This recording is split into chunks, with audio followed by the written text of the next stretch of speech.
e viu que a pedra tinha sido retirada do túmulo. Então ele saiu correndo e foi encontrar Simão Pedro e o outro discípulo, aquele que Jesus amava, e lhes disse: tiraram o Senhor do túmulo e não sabemos onde o colocaram. Saíram então Pedro e o outro discípulo e foram ao túmulo.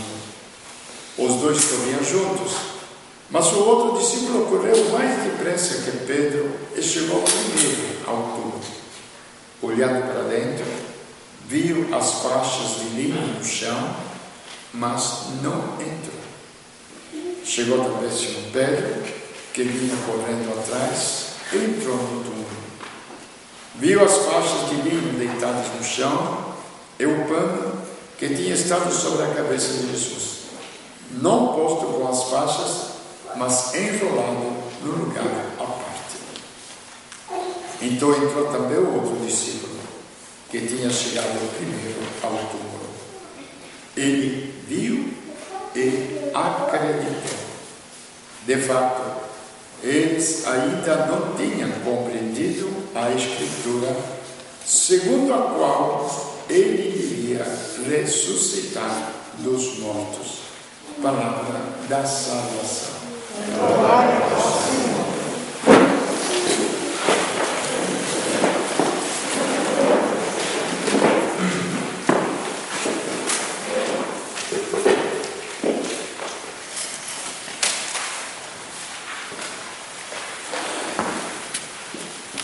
Nós cantamos no comecinho: vem, eu mostrarei que o meu caminho te leva ao Pai. Sim, eu irei, é a resposta, porque ir atrás de Cristo e aprenderei minha razão de ser. É isso que é a fé. Aprender a razão de ser.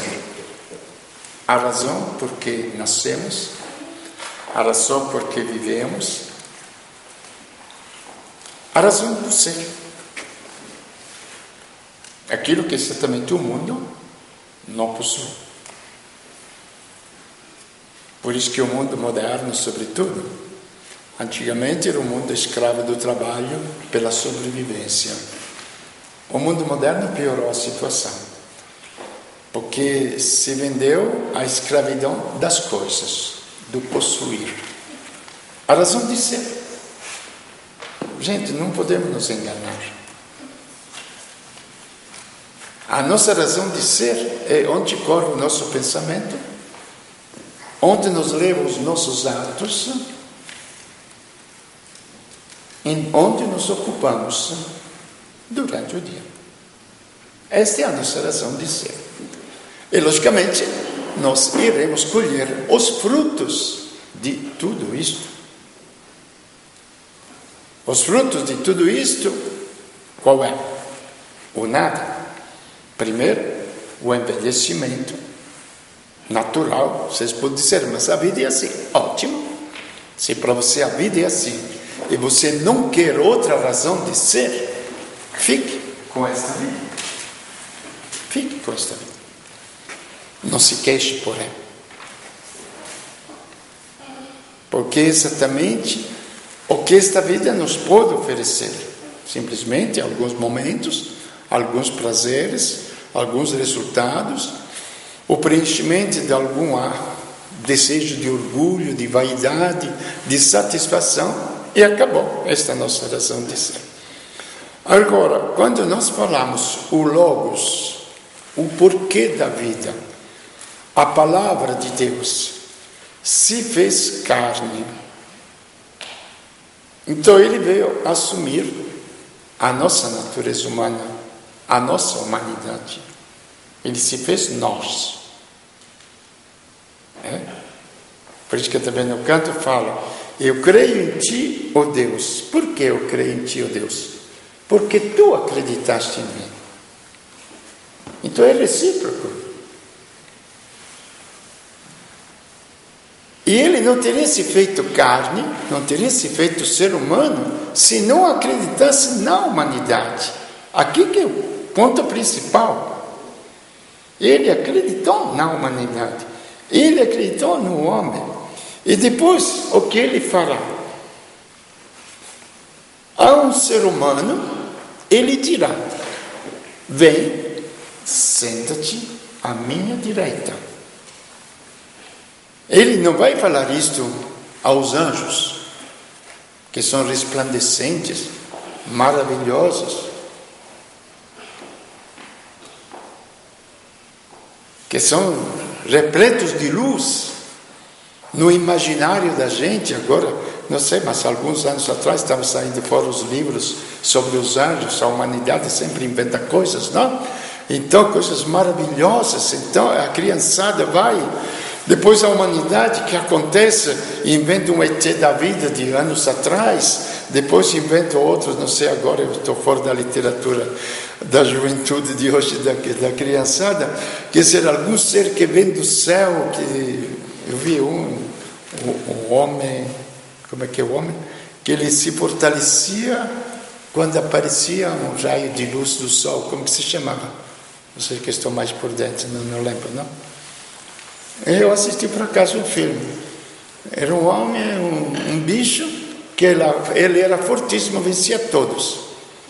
Foi aprisionado, foi colocado dentro de uma coisa, e não sabia, mas certa altura abriu, como se fosse aqui fechada, e o sol entrou. E ele, diante do sol, se retornou a ser o que ele era, o onipotente. Aí destruiu as cadeias, destruiu tudo, e voou e foi libertar os homens. E as crianças acreditam nisso. E é uma pena que nós não consigamos transmitir, talvez porque a gente não acredite também, que o verbo de Deus, aquilo é ficção, o desejo do ser humano. Cristo não é nem ficção, nem desejo do ser humano. É desejo de Deus. É vontade de Deus. É desígnio de Deus. Isto é Cristo. E ele não tinha sido aprisionado. Ele tinha sido destruído. Ele tinha sido morto. Eliminado do meio da humanidade como um malfeitor. Acabaram com ele em tudo quanto é sentido. Humano, psíquico, religioso. Ele praticamente morreu como um ateu. Vocês nunca refletiram, não? Ele morreu como um ateu, blasfemo. O motivo da condenação dele, de acordo com a cabeça do sumo sacerdote, foi qual? Quando Pilatos perguntou, desculpe, mas que mal ele fez? Ele, que mal ele fez? Ele se fez filho de Deus. Ele blasfemou. Pecado maior do que este aqui? Ele matou alguém? Não. Simplesmente ele blasfemou. Este é o maior pecado do ser humano. Ele não pode ser filho de Deus. E foi condenado. Foi condenado. Pelo sistema religioso. Incrível. Por quê? Porque nós criamos uma certa forma e uma certa mentalidade religiosa, que nós chamamos de religiosa, mas que de religião, na maioria das vezes, não tem absolutamente nada. São simplesmente rituais que nós realizamos e aí por diante. Então, nesta Páscoa, o que vem a ser a Páscoa? Ela é uma consequência lógica da história de Deus no universo. Mais do que a Páscoa, por exemplo, gente, foi a criação do mundo. E do nada que ele criou todo este universo. Se vocês ficarem aqui no mato, eu fiquei algumas vezes de noite, fui descendo por aí, o que vocês sentem de vida dentro deste mato é incrível. Se vocês olham um pouquinho a natureza submarina dos peixes, o que há de vida, gente, é incrível. Então vejo que a própria ressurreição de Cristo, simplesmente vencer a morte no túmulo, se torna uma coisa muito pequena, muito pequena. E ontem à noite nós estamos celebrando exatamente isto, revendo toda a história da humanidade, a história da criação, aonde até aqueles que nunca ouviram falar de Deus, da Sagrada Escritura, simplesmente olhando o que foi criado, tem que admitir que alguém colocou esta vida em ação, para ela depois se desenvolver através das sementes, através dos ritmos dela, mas é uma vida colocada em ação. Compreende?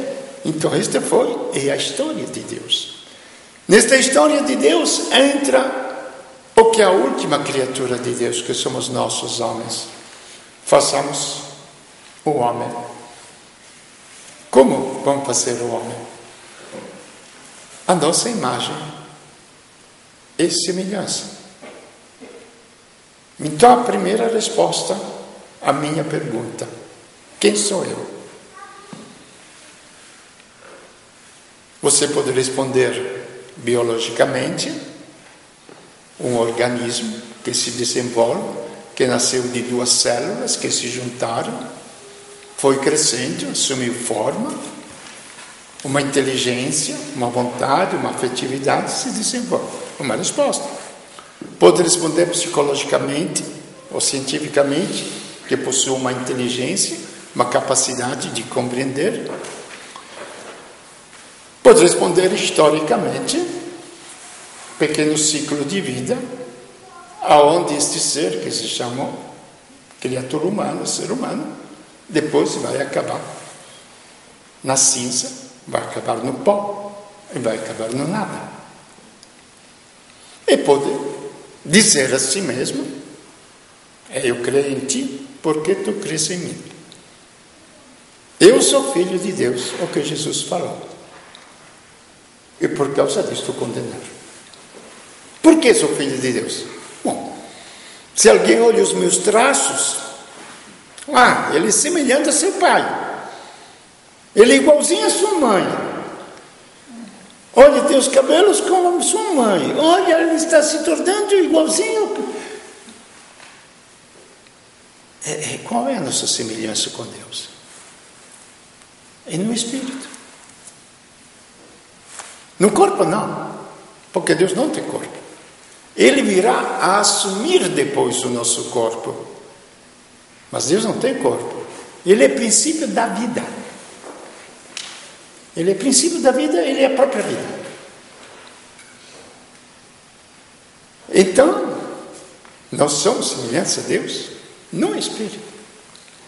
E que é exatamente aquela potencialidade que nós não usamos. É uma pena. Aonde entra o pecado, que nós chamamos de pecado. Mas o pecado é um acidente de percurso, gente. Nós não podemos canalizar e colocar a nossa fé cristã, a nossa fé humana, simplesmente na visão do pecado. Sim, é verdade, tu que tiras o pecado do mundo. Mas a gente olha no pecado como olha numa pessoa doente.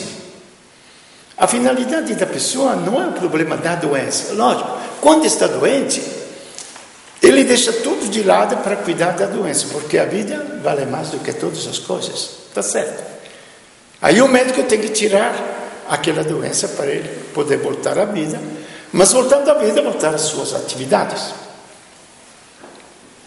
Então o pecado, que eu repito, é um acidente de percurso. O importante é reencontrar. Em Cristo nós reencontramos todo o nosso sentido do caminho a ser percorrido, aonde São Paulo fala: se nascestes de Deus, buscai as coisas lá do alto. E aqui vem a conclusão da história humana.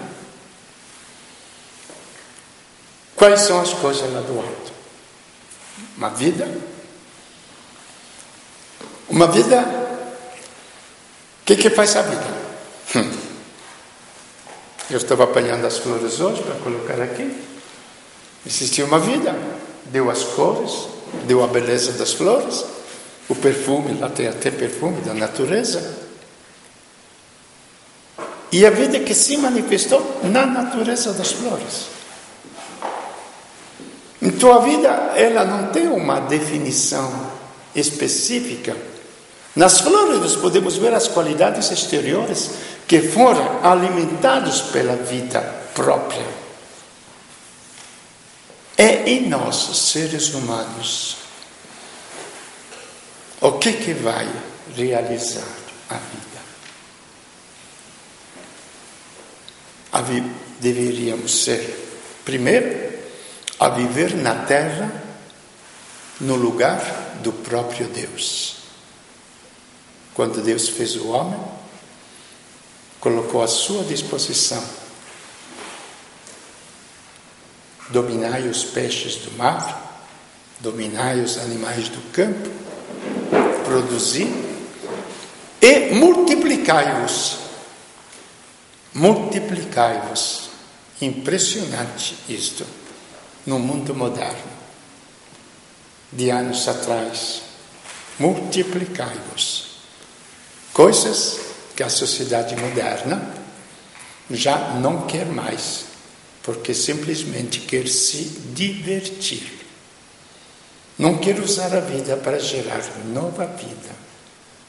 Ou eu me engano? Quer usar a vida para se divertir, para curtir. Acho que eu me engano, não é? Sou muito pessimista. Infelizmente não. O povo se preocupa, as ciências econômicas, sociais, se preocupam porque não haverá comida para toda a humanidade. Mentira. Primeiro haveria comida para jogar fora. Ninguém mandou construir aviões. Quando Raul Folerot, vocês não conhecem, que foi um dos meus ídolos da adolescência e juventude, ele cuidava naqueles anos dos leprosos do mundo inteiro. Ele pediu à Rússia e aos Estados Unidos que lhe desse o valor de um jato, de um avião de guerra, os famosos MiGs russos e F-tal americanos. Cada um o valor de um avião. E ele curaria 15 milhões de leprosos pelo valor de um avião. Nenhum deles ficaria mais fraco. Daria um avião. Vocês acham que eles deram? Dinheiro à humanidade para construir os aviões, para construir as bombas? Tem. Dinheiro para construir as escolas, para plantar, para irrigar os desertos, para que produza para a humanidade? Não tem. Gente, não vamos dizer que Deus é louco. Vamos dizer claramente que a humanidade é louca. Então a humanidade não vai morrer porque não tem comida. A humanidade vai morrer porque não tem vida dentro. Já vendeu a sua existência e ele não se tornou senhor das coisas. Ele se tornou escravo das coisas. Gente, esta é uma revolução total do nosso sentido de ser e de viver. Então, eis que Cristo veio fazer esta sua experiência na terra. Eis porque São Paulo fala: se renascestes de verdade com Cristo, procurai as coisas lá do alto. Por quê? Aqui é a vida de Cristo. Ele procurou sempre as coisas do alto. E a vida dele, o que foi? Voltamos ao sentido primitivo, depois terminamos. Minha razão de ser. Cristo tinha uma razão de ser. Tem uma lógica de vida. A vida dele não foi um acaso. Na plenitude dos tempos, Deus enviou um anjo a Maria. Então veja, ele quis. A colaboração de Maria, maravilhosa, grandiosa. Sim. Você, Deus, pode realizar em mim. Veja bem, não era ela, não é grande Maria porque se tornou mãe do Filho de Deus, não. Ela é imensa e infinita porque acreditou que Deus faz a história. Então Deus não pede nada da gente. Ele quer fazer a história através de nós. Não pede nada. Ele sabe a porcaria que nós somos. Tanto que veja que no fim, depois da vida, ele deixa o seu próprio filho fazer o quê? Ser o ser humano mais destruído que eu conheça em todos os estudos humanos, o mais destruído. Destruído humanamente diante dos outros, na sua fé, como falei. Jesus morreu como um ateu, diante da religiosidade hebraica. Sim, senhoras. Destruído como homem de um povo que Deus tinha escolhido. Ele foi jogado fora da cidade. Não podia ser nem assassinado na cidade fora. Destruído diante dos homens que ele veio salvar, pelos quais ele moria. Os soldados que cuspiam na cara dele, davam bofetada na cara dele, e diziam: adivinha, adivinha, quem que te bateu? Destruído da sua potência divina, quando ele, no Jardim das Oliveiras, pela angústia, suou sangue. Vocês não têm nem ideia o que possa ser. Suor sangue pela angústia. Isso não passa nem na nossa cabeça. Eu tive a experiência de suor, o suor mesmo gelado, por um momento de angústia que eu tive dentro, e era um inferno que eu estava experimentando. O meu corpo suou, mas água, gelado, suor. Agora imagina vocês, para suar sangue, o que Cristo sentiu dentro. Ele que era Deus, ele que é a luz do mundo.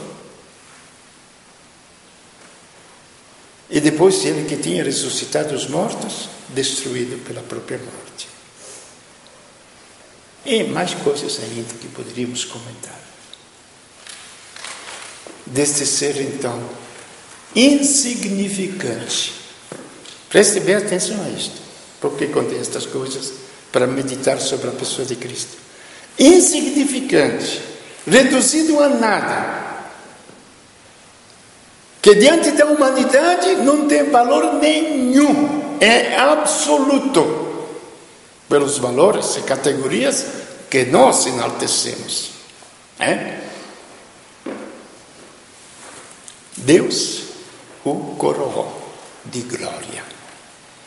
E ele agora é o Senhor do universo.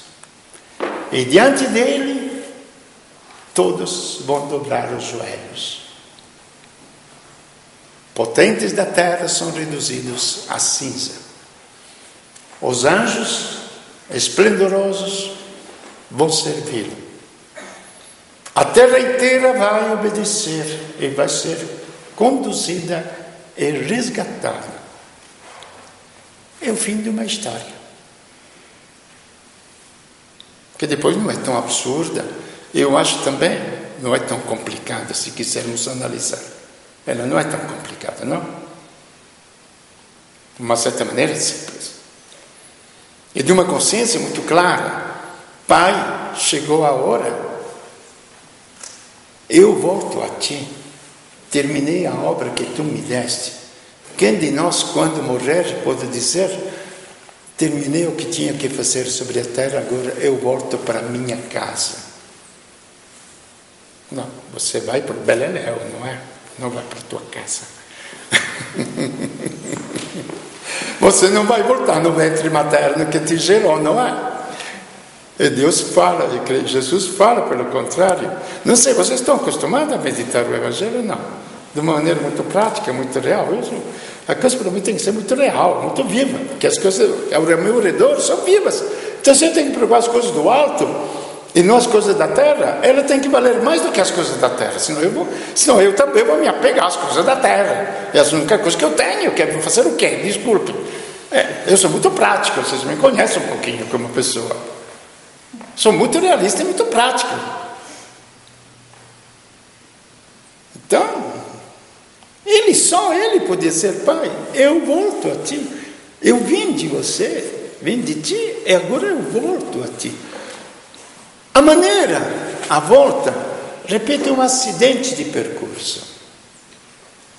Que ele tinha que realizar aquilo que se medita na Sexta-feira Santa, não é para hoje.